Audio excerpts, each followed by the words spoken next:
The last bus of the night stopped for me, even though no one was driving it. In my city, everyone knows one rule: never take the last bus. It arrives at 12:44 a.m., no route number, no destination sign. People joke about it during the day. Night workers warn each other quietly. Some say it's just an old bus running late. Others say it only stops for people who shouldn't be out anymore.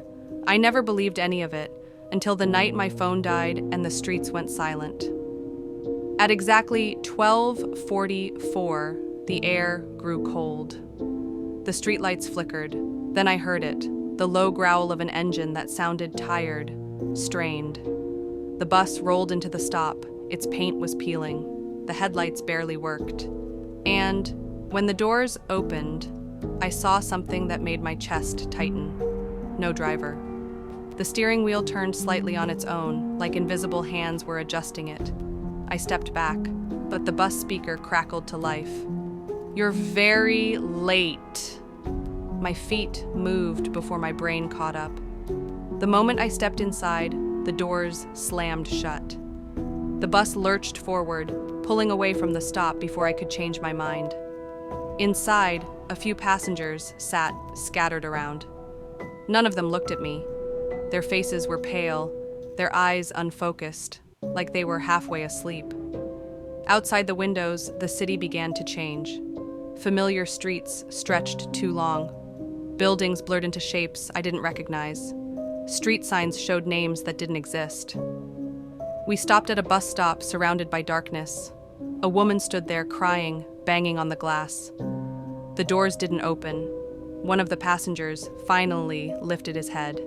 His eyes were empty, like burned-out lights. "That stop isn't for you," he whispered. The bus moved again. As the ride continued, the bus stopped several more times. Each time, a passenger quietly stood up and stepped off. None of them resisted. None of them looked back. Their seats were left cold and slightly wet. Finally, only 3 of us remained. The speaker crackled again. "Last stop approaching. Prepare to exit."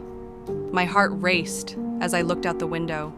It was my street, my house, lights off, silent.